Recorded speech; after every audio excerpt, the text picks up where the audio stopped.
Gamliel used to say, anyone who doesn't say these three things with Pesach, the Elu Pesach Matza Mar. We say Pesach Matza Mar, and then we say Pesach that they ate, why they eat it. It seems to say, or because of what. So, first of all, what chayv is he talking about over here? It says, Rabbi Gamliel says, anyone who doesn't say these three things is not yotze his chayv. What chayv is it? So this shayla is a machlekes rishonim. Some rishonim learn that lo yotze de chayvasai means the chayv of the mitzvahs of Pesach Matzah Amar. So, if you just eat the korban Pesach Matzah Amar without understanding why you're eating the Pesach Matzah Amar, you're not yotze de chayvasai. The pashut idea would be you're not yotze de chayvasai properly, because mitzvah saying tuchas kavana, normally as long as you do the mitzvah you're yotze. The idea would be you're not yotze the mitzvah on the highest level. When you eat the matzah, you eat the mar, you should understand why you're eating the matzah mar, and therefore you have to actually say these three things. So the first, according to the Abshat, the words lo yotze de chayvasa means the chayv of the mitzvah of matzah and the mitzvah of mar and the mitzvah of Pesach. The other pshat is, anyone who doesn't say these three things is not yotze de chayvasa, is the chayv of Sipur Yetzias Mitzrayim. Part of the mitzvah of Sipur Yetzias Mitzrayim is to say these three things. And the shaila is, why is part of the mitzvah of Sipur Yetzias Mitzrayim to say these three things? What does it have to do with the mitzvah? Why these three things specifically are they the mitzvah of Sipur Yetzias Mitzrayim? So, one answer that could be given is the answer that, to understand a little bit what we do on the Seder night, it's important to understand that the Seder night was set up by Chazal, and every year we go through, and I'll just speak out parts of it, of fascinating Michtam Eliyahu. Michtam Eliyahu says that if you want to learn how to teach, if you want to give a teaching class on how to teach, you should learn it from the Seder. Because the Seder night was set up by Chazal in a way to implant certain ideas into people's minds, and Chazal used their chachma to figure out the optimum way to get those ideas into people's minds. Or some of it's from Hashem and some of it's from Chazal. So, what do we do on the Seder night? That's teaching method. So one of the things we do is we do derech she'elo tshuva. When you have things derech she'elo tshuva, question and answer, it's a discussion, it gets people interested, it wakes people up, gets people curious, and therefore we want people to ask, right? We discussed the idea that when the kids say manashtana, you shouldn't say manashtana, right? You should ask manashtana. In Yiddish, we say tatach vil der fragen the fear shailas, right? I want to ask you kashas. I want to ask you the fear kashas. In English, sometimes we say I want to say manashtana. You're not supposed to say manashtana. You're supposed to ask manashtana, because the idea is that if you're just saying something, it's not really anything. You have to. The point is the child's asking questions.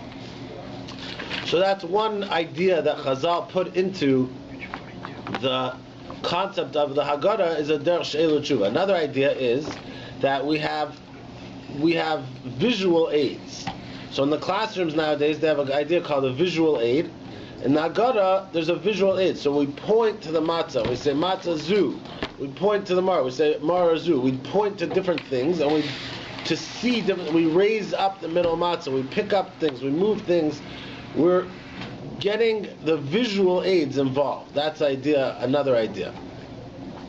Another idea is the idea of maschol begnus or masayim b'shvach, that you start with the bad and you finish with the good. Because in order for something to be an interesting story, in order for something to have feeling and to have meaning, it has to be, you have to experience the lack first.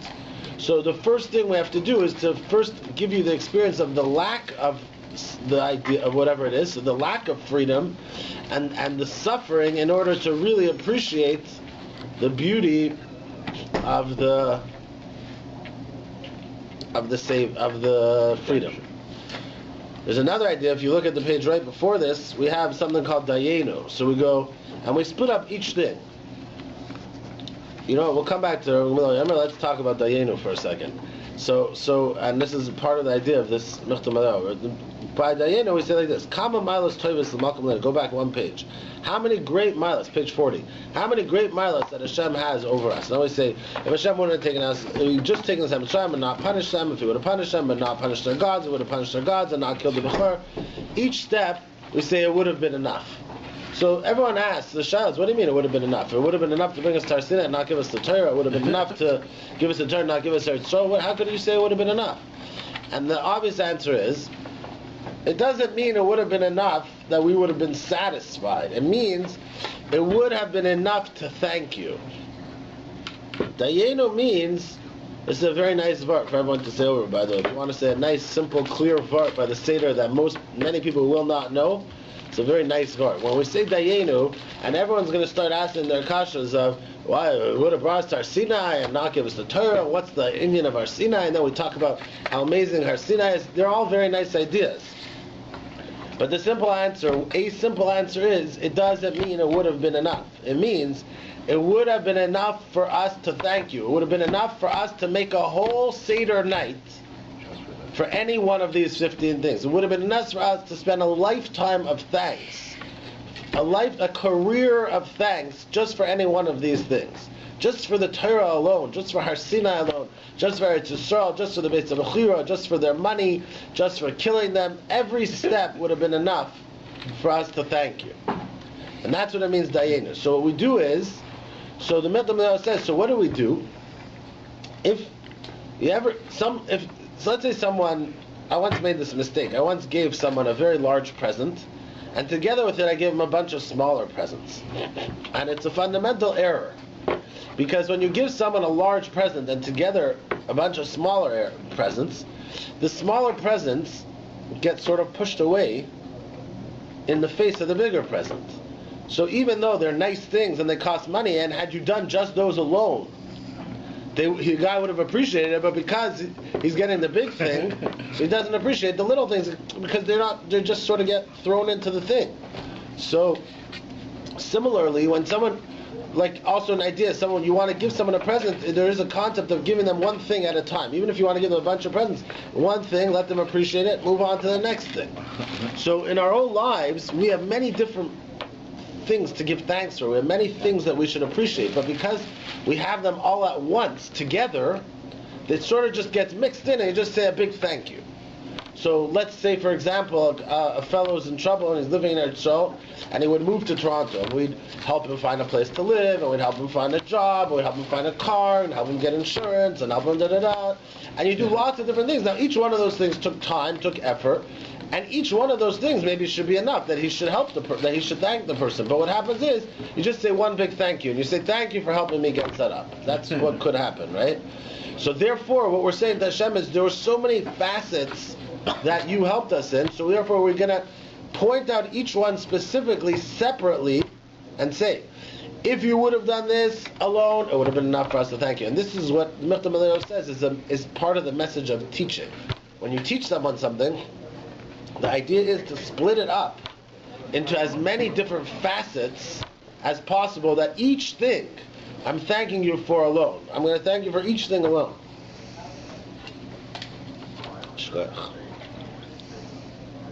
So that's why we do it. But then, thank you, there's also a concept of putting it all together.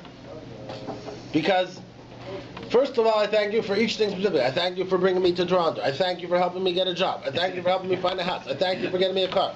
Each one of these things would have been enough for me to thank you.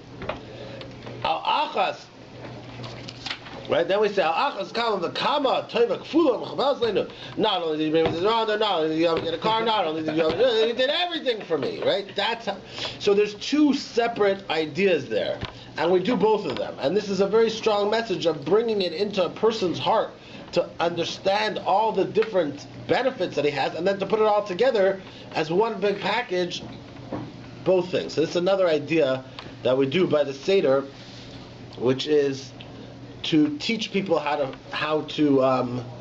teach people how to show us how to teach, and to implant certain messages into people subconsciously. And this is the idea that if you go through the Seder properly from beginning to end, and you focus on every part properly, the way Chazal set it up, inside, with their words, the messages are put into you properly, with their chachma. And there is a certain concept that people have, sometimes being a little bit smarter than Chazal, which means that we'll set up the Seder in a way that we'll get the ideas put into people's heads, and we'll focus, let's say right in the beginning of the Haggadah, they'll focus very much on certain parts in order that the messages that they would like to get through, or the medium that they would like to get through, they do. And then when they get up to the later parts, they're running out of time, so they just fly through it. And the idea is that, yes, you're allowed to add things to the Haggadah, and yes, you're allowed to build on the Haggadah, but the idea is that every part of the Haggadah is important, and no part should be sacrificed for any other part, because there's messages that are being put in at different parts that are put in. If you just go through it properly and you make sure everyone understands what's happening clearly then. So, just again to point out that the idea of reading the idea of the Seder is not to go like this. Vart. And that takes 10 minutes. Then you go, Vart, takes 10 minutes. Vart, takes 10 minutes. That's not how the Seder is supposed to look. It's supposed to be like this. Every part is clearly explained, evenly distributed throughout the entire Magid, and long, detailed varts, which are sort of off the page, like when you're learning Gemara, what we call pshat, and then what we call pilpul. So those things that are off the page should be saved. They're very nice, and they should be said, and they're important. But they should be said during the meal, they should be said throughout the rest of Yom Tov. The Seder night should be even, smooth, clear, the words of the Haggadah, and to be expounded upon and to be elaborated upon, but pshat-oriented. To understand what the Haggadah itself is saying, to understand the points that the Haggadah is saying. Not when you get up to Har Sinai, then you go into a 2-hour discussion of Har Sinai. That's very nice, but that's not the idea. The idea is to go through it all, right? Especially if you get up to Har Sinai and you want to spend 2 hours, it's not such a big deal. The bigger deal is when you're at Lachmanya, right? What's What is it? Kiha or is it Ha? Right? Because there's a shaila: is it Ha Lachmanya or Kiha Lachmanya? So how much time? I mean, there's a lot to discuss in Halachmanya, and it's a very interesting piece. And I'm not saying it's not worthy of tremendous discussion and elaboration, which is fine. But the problem is when the tremendous discussion and elaboration over here sacrifices what happens later. That's where the problem comes. So when you're asked a question at that point, you're saying that you should say, hold that question till the meal? Everything has to be paced, has to be planned. I'm not saying you can't answer the question, but you can't get carried away. Are you going to give us the optimal schedule for each minute by to this minute? point at this time? I was thinking, you know what I was thinking of doing today? Maybe I should have done it. I was thinking of going through the whole Maggid today. The whole, which one? Okay, we have the whole day, don't worry. I was thinking about I was going to show you how to do it in 40 minutes or less. 40 minutes. I was thinking of trying to do that. I never did it. I was just going to try to do it. But I decided not to. You started 15 minutes late because everybody was sitting down slowly. For breakfast. Sounds like Seder. Okay, so let's go back to Begamil HaYomer. So Begamil HaYomer is one of those places in the Haggadah that there's an idea in teaching as well. There's an idea, and this is an idea which is very strongly connected to the whole Haggadah, is it's not just enough. It's not only do we say the story, but we try to experience the story as much as possible. And what we try to do is we try to experience the different aspects of the story. So when we're eating the maror, what we're doing is two things. Number one, we're being mekayim the mitzvah Hashem. Hashem said eat maror, so you eat maror. There's a specific mitzvah called eating maror. And that mitzvah, part of that mitzvah is to understand what you're doing while you eat maror. So just like when you put on tefillin, you're being mekayim the mitzvah of wearing tefillin. At the same time, you're supposed to understand why do we wear tefillin. Actually, tefillin could be even more because it says the word leman. Leman tia teres Hashem b'ficha. So that's a different discussion for a different time. But the idea is just like every mitzvah that we do, there's an idea of understanding what we're doing. So when you eat the maror, you're doing a mitzvah called mitzvah's maror, and there's an idea of understanding why we eat maror. Besides for that, you're doing another thing. Eating the maror is a chelek of the mitzvah of Sipur Yitzias Mitzrayim. Eating the maror is a part of the mitzvah of Sipur Yitzias Mitzrayim. Why? Because when you eat the maror, you're experiencing in a physical level, by tasting the bitterness, by tasting the maror, you're experiencing the bitterness of being enslaved in Mitzrayim. And it makes us feel that. When we dip, when we lean, when we drink 4 cups of wine, when we act like kings, we're experiencing, we're trying to feel the freedom of acting like kings. When we do the matzah, we'll talk a little bit more exactly what we're supposed to try to feel and experience by the matzah. But the idea is that the doing of the mitzvahs is part of the mitzvah of Sipur Yitzias Mitzrayim. It's part of the mitzvah of telling the story and experiencing the story, trying to make the story have an element of realness to it. So we do many different things by the Seder night to try to make the Seder more experiential, whatever it's called, right? To make it more of an experience that it goes in and it lasts us throughout the whole year. So that's what it means. You want to know if you're Yotzei Mitzvahs Mar? Yeah, of course. If you don't say these 3 things, Mar, you're Yotzei 100% according to this pshat. Matzah, you're Yotzei 100%. You don't have to say Rabbi Gamliel to be Yotzei the mitzvah of Mar. You don't have to say Rabbi Gamliel to be Yotzei the mitzvah of Matzah. But to be Yotzei the mitzvah of Sipur Yitzias Mitzrayim properly, the element of Mar, which is part of the mitzvah of the Sipur, the mitzvah of telling over the story of Mitzrayim, that you are not Yotzei unless you understand why you're eating Mar. Good? Makes sense? Not quite. Yeah, part of the mitzvah of Mar, part of the mitzvah of matzah, there's 2 aspects to Mar. One aspect to Mar is the mitzvah of Mar, that Hashem said eat Mar, like every other mitzvah in the Torah. There's another aspect. When you eat Mar, you're experiencing the bitterness of the story of Yitzias Mitzrayim. So eating Mar is part of the mitzvah of telling over the story of Mitzrayim. And therefore, that part, you're not Yotzei, you didn't fulfill unless you understand why you're eating the Mar. If you eat Mar and you don't understand why you're eating Mar, you're still Yotzei the mitzvah of Mar. Just like if you shake a lulav and you have no idea why you shake a lulav, you're still Yotzei the mitzvah of lulav. As long as you shake a lulav, because Hashem said to shake a lulav, you're Yotzei the mitzvah of lulav. Even not, then maybe you're Yotzei.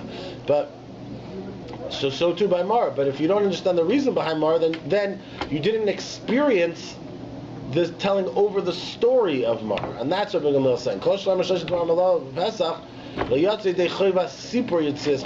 not Yotzei, you're chayv of telling over the story of Mitzrayim. Good? Kshmak, it's another good vart you could say over. You want another vart? There's another nice vart. What's the chayv? The chayv is either the chayv of Pesach Matzah Mar, or another understanding is it's the chayv of Sipur Yitzias Mitzrayim. Okay? Fine. So, let me ask everyone quickly, why do we eat Mar on Pesach? Anyone know why? To remind us the bitterness of the enslavement. Right, excellent. Why do we eat matzah on Pesach? 2 reasons. Well, no, that's Pesach. We left fast. There's 2 reasons. There wasn't enough time for the dough to rise. Yeah, we left fast. And it's a bread of poverty as well. It's both reasons. Both reasons. What? So, there's a lot to discuss. Why do we eat matzah? It's very interesting. The reasons for matzah is not as clear as it sounds. In the beginning of the Haggadah, we say, Halach ma'anya, di'achav asana b'hara d'Mitzrayim. This is the poor man's bread, right? We're going back to the beginning of the Haggadah now. Everyone wants to talk about the beginning of the Haggadah. That's the best part to discuss. Lach ma'anya. This is the poor man's bread that we ate in Mitzrayim. I do not suggest discussing this at this point of the Haggadah. My personal suggestion. My personal suggestion is to wait till matzah and then to discuss it. But in the beginning of the Haggadah, we say that this is the poor man's bread that we ate in Mitzrayim. What's it talking about? So, Pashup Pshat is talking about matzah. Matzah is the poor man's bread that we ate in Mitzrayim, which means that it seems like we ate matzah in Mitzrayim. At the end of the Haggadah, we say, Matzah zu sha'anu oichel mashum mat, turn the page, why do we eat matzah? Ashum shalei hispir b'tzekim shal v'seinu lahachmitz, there was not enough time for the dough to rise. Ad sheniglu alei melech malchim lochem v'kadosh baruch hu go, until Hashem revealed himself and took them out. Shenamar v'yoyvos habatzik asher yitziu mitzrayim ugos matzos, they baked the dough into matzos, kiloi chametz, whatever that means, ki gosh mitzrayim, because the Rashi mitzrayim v'yachlis mameya, gam tzedel v'yasu lahem, they didn't bring dough with them. So why do we eat matzah? Because something to do with on the way out of Mitzrayim, something happened, and they baked matzahs. We'll talk about that in a minute, exactly what happened. So, sounds like two reasons, but it sounds like not just two reasons, but contradictory reasons. Yeah, because one was old man already in matzah. Did we? And one is Right. So the shaila is like this. It's not so simple that is a pshat, but just so we go through quickly a few ideas. Not everyone agrees that that's what it means in the beginning of the Haggadah. In the beginning of the Haggadah, we say halach ma'anya de'chol v'san b'arim mitzrayim. There's very many other pshatim. And what does it mean, halach ma'anya? Does it mean that matzah is the poor man's bread that we ate in Mitzrayim? It's not so simple that we ate matzah in Mitzrayim. In fact, besides for that sentence in the Haggadah, in other words, if we would leave out that sentence in the Haggadah, all other evidence would seem to point to the fact that in actuality we did not eat matzah in Mitzrayim. Right? In other words, if I can tell you a different shot in that sentence, is there any other proof that we ate matzah in Mitzrayim? In fact, most times we talk about matzah, it seems to be something on the way out of Mitzrayim.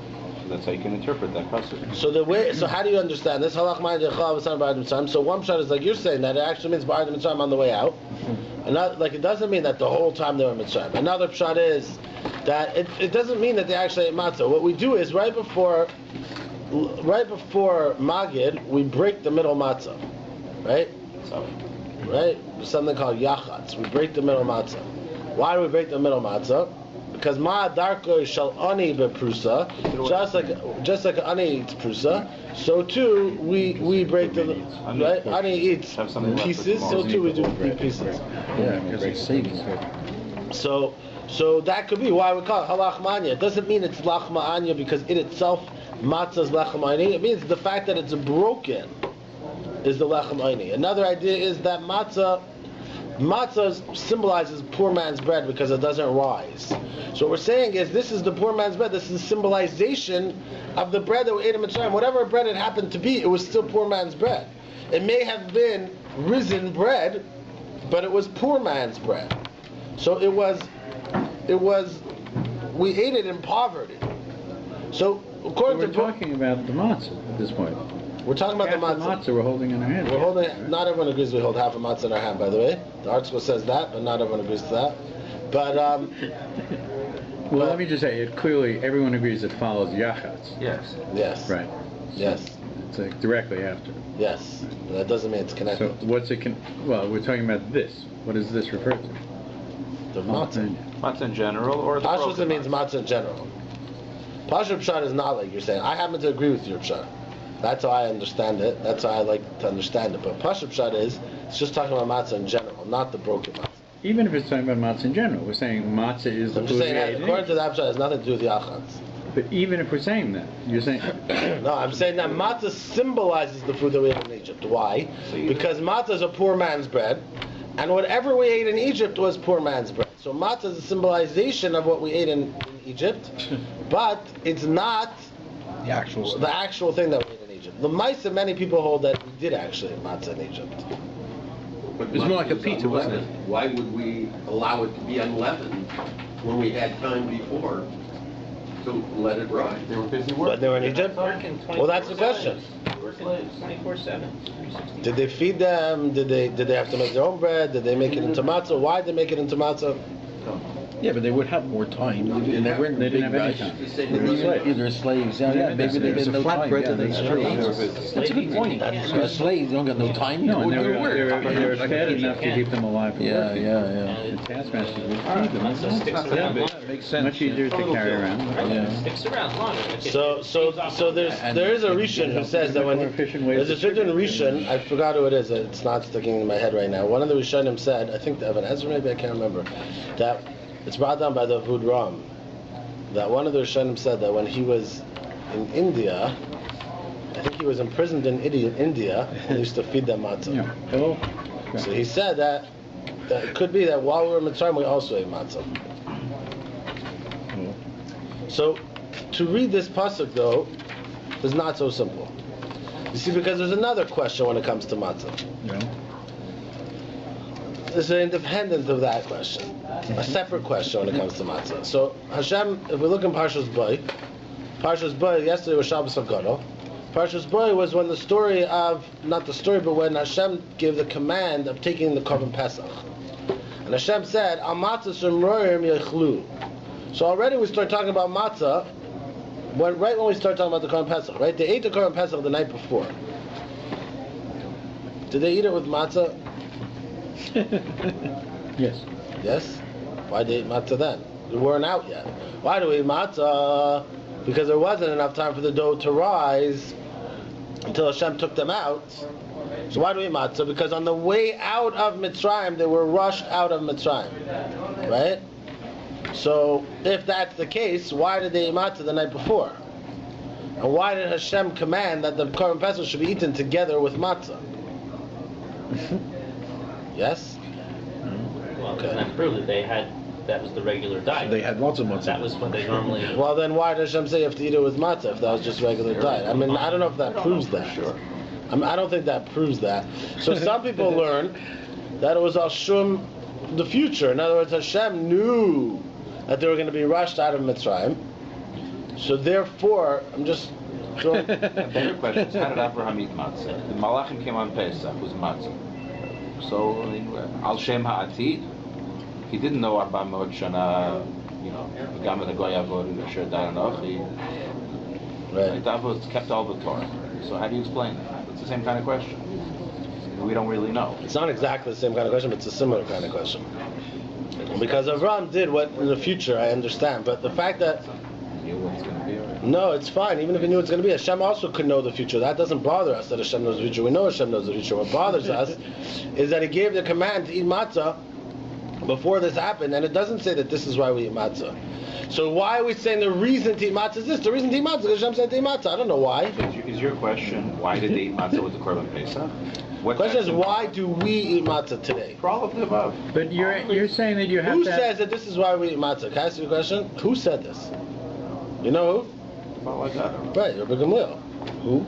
Rabbi Gamliel. The question is to understand what he's trying to say and to understand that. Rabbi Gamliel didn't write Halach Ma'ad. Rabbi Gamliel... No, so the question is, the argument over here... One second, I'm asking you simple questions. Hashem said to eat matzah before they rushed out. So I'm telling you some different answers. So some people say it's Al Shema Asid. Hashem knew the future that they were going to be rushed out, and therefore he said to eat matzah already before. That doesn't bother me so much. Who's Chipazon? Oh, we'll get up there. One second. But that's not an answer. Because he knew they were going to be rushed out, why would they eat it before they were rushed out? We're not going to make it. The night before they were rushed out. What happened to the schedule? Why would They're practicing.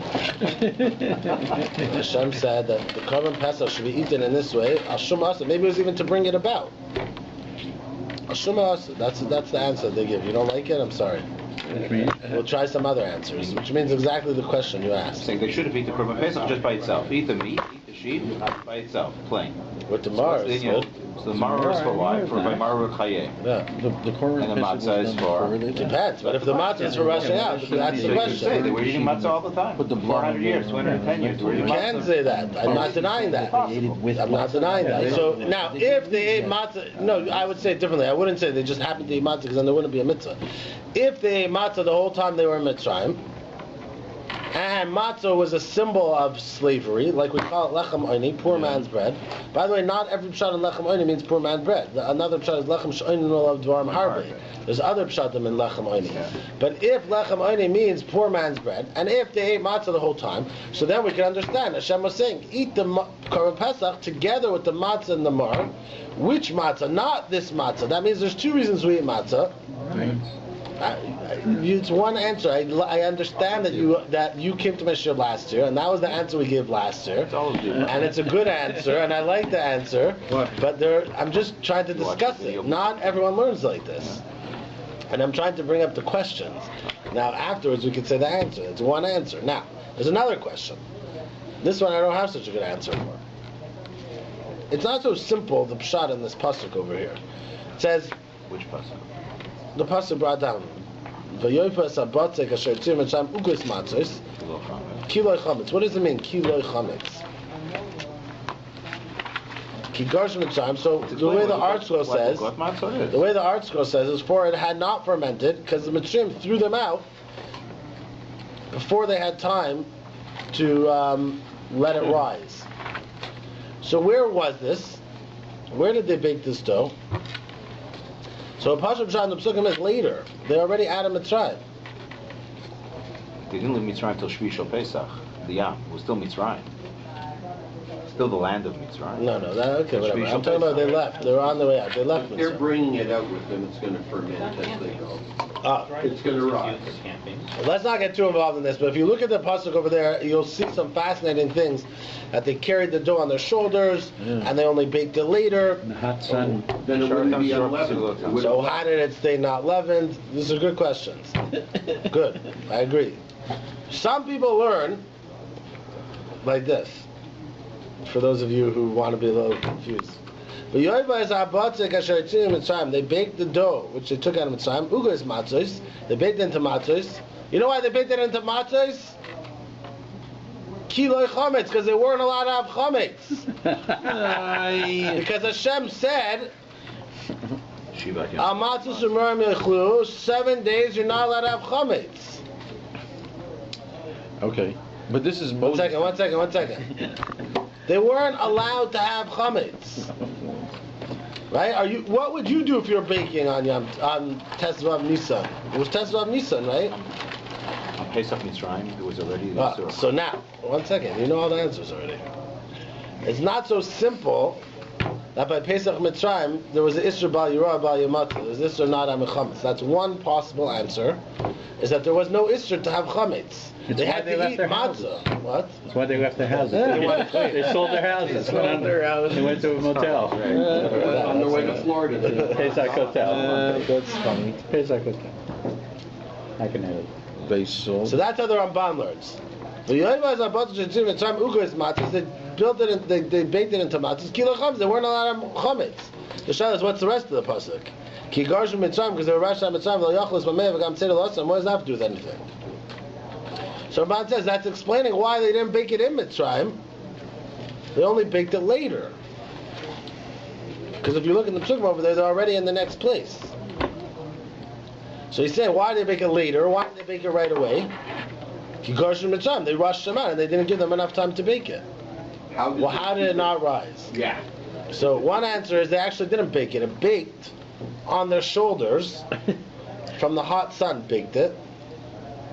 Another answer, I think personally, I'm not sure if this is correct, but once you don't let it rise, I think that it's very difficult to get it to rise at a later point. I'm not sure if that's true or not. No, dough will rot ever hear I can't remember. I think it might have been a nace. You ever hear sourdough? Yes. If you look at Levi pans, they have a little pocket there to this day. They used to keep a little piece of the sourdough. That's why the miners were called sourdoughs in there, and they'd use it to start the next bread. So, really? Because it would keep fermenting. You know, like it would be active, the yeast. There's yeast in the air. What? Wow. There's yeast in the air, which makes whatever. I think it might have. I forgot. They discussed this question. I don't remember. So the point is like this. That's what the Ramban learns this pasuk. Now, if you learn like the Ramban, it doesn't fit very good with the Haggadah. Why do we eat matzah? Because there wasn't enough time for the dough to rise. Doesn't fit with the Haggadah at all, right? So it does not seem like Rabbi Gamliel learned like the Ramban. It seems, seriously, this is serious. It seems like Rabbi Gamliel understood the pasuk. Kiloi chametz means that they were driven out with not enough time for the dough to rise. But I'm just pointing out another interesting question. That implies that they had more time, they would have had the dough rise. They would have had bread. Right. Which leads us to the Ramban's question. How could they have had bread if it was Pesach? Are you not allowed to have bread on Pesach? Which leads us to a few possible answers. One answer is that Pesach Mitzrayim, there may not have been an Isra Bal Yirah Bal Yimatzeh. That's one possible answer. Another answer is that Pesach Mitzrayim was maybe only for one day and not for 7 days. But even if it's only for one day, it still doesn't help us so much because it should be the next morning. But it could be that before Klal Yisrael left Mitzrayim, they went like the Goyim, and the day was before the night. And therefore, just like the Goyim, the day ends in the morning. The day ends at night. It starts in the morning and ends at night. Jews, the day starts at night, ends in the morning. But it could be that before we left, the day started with day and ended at night until we became Klal Yisrael. And therefore, the next day, Pesach was already over, if it was only one day. I'm just throwing out some interesting questions. I suggest, for those of you who are interested... We already had the mitzvah of Rosh Chodesh at this point. Yeah? What? At this point, we already had the mitzvah of Rosh Chodesh. There was time. Yes. I suggest, for those who are interested, matzah is a fascinating topic, and I suggest not getting too involved with it over here. But here it's okay, not a halach. Here it's okay. First of all, you're close to the end already. You're right near the matzah. It's okay at this point. Hopefully you're well paced so you could discuss it, but also you could start discussing it a little bit and then save it for the meal. But the Ramban is a very interesting Ramban. It's a very interesting discussion. Now I'll just point out one more question. Where is the Ramban? The Ramban is right over here. It's in Dvarim Yud Beis Lamed Tes. It's right over here, Ramban. And there's a Rashi over here. There's a few psukim earlier. It says like this. It says. It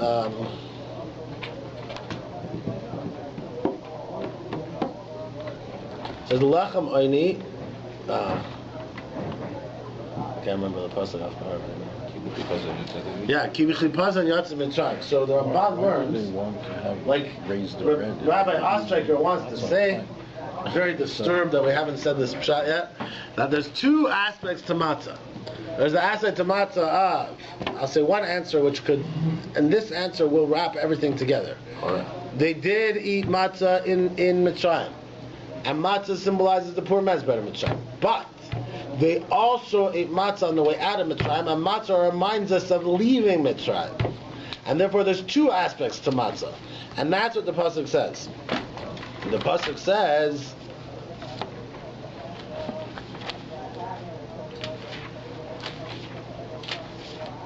But why does it say then they were going to rush and didn't get it leavened? So the question is, why in the beginning of the Haggadah do we say, the beginning of the Haggadah we focus on the matzah of Avdus, at the end of the Haggadah we seem to say, why do we eat matzah? We don't focus on the matzah of Avdus, we focus on the other matzah, we focus on the matzah of freedom. And it could be the answer is because that's part of the whole night, that you're supposed to travel from Avdus to freedom. So in the beginning of the Haggadah, we're still in the matzah of Avdus. By the time we get up to here, we're hopefully already at the matzah of Chayros. So it could be that the matzah has a dual role. The matzah represents the Avdus, and the matzah represents the Chayros. Amen. Finally. But maybe just to add to that a little bit, right? That people are supposed to take on that metaphor that we can also transition. Many Israel had to transition themselves from one to the other, right? And so the exact same item can still have that dual purpose. Right. It's meant to transition just like the individual is meant to. Are you suggesting though? And further than that, the point is that we required both the Avdus and Chayros. Both the slavery. The same point. There, I'm sorry. May I train you for 1 second. What I was saying. Yeah, just 1 second. 1 second. So the pasuk says like this: Perek Tes Zayin, pasuk Gimel, Parshas Re'eh. Lo yisaychol av chametz, shivas yom toichol av matzos, 7 days of matzos, lechem oini, poor man's bread. Point. That's reason number 1. This is how the Ramban says. Ki b'chabaz yatzos meretz Yisrael is reason number 2. Matzah has 2 reasons. This is according to Ramban. Not everyone learns like this. Even though Rabbi Ostreicher loves this pshat, and it's an awesome pshat, but it's not the only pshat. But this pshat is that matzah represents 2 things, and that also answers the question of how could Hashem have commanded us to eat matzah the night before, And if we didn't yet leave yet, the answer is because that night he was commanding us to eat the matzah of Avdus. Only the next day, the matzah then get another role, which was the matzah which symbolizes Cheres. But at this point of the Gemara, it's important to understand that we're focused on the matzah of Cheres. The explanation that we've had this conversation at my house. Yeah. But anyway, the matzah, they didn't leave with matzah, they left with dough. Right. They took the sourdough on the way and put it in there so it would ferment, and then it was, as they were leaving, you could say the sun, or they threw it on hot rocks, or whatever you want. Right. And they left, according to this, with dough. Right. So they could add, the same. Later they added it. Add the fermenting agent, the sourdough, to it, mix it, and then throw it on a rock. Right. Put it on their shoulder, whatever you want. I have a question. Let's just finish, and then we'll do questions, because that way it's late already. So anyway, just to finish up, so that could be an idea of matzah.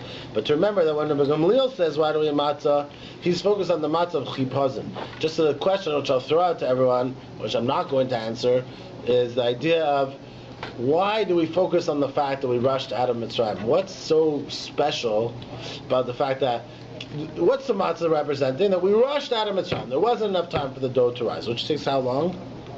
15 minutes. A few minutes, right? So let's say we went out of Mitzrayim a little bit slower. Yeah, that's what I was going to ask. What's so important about the chipazon?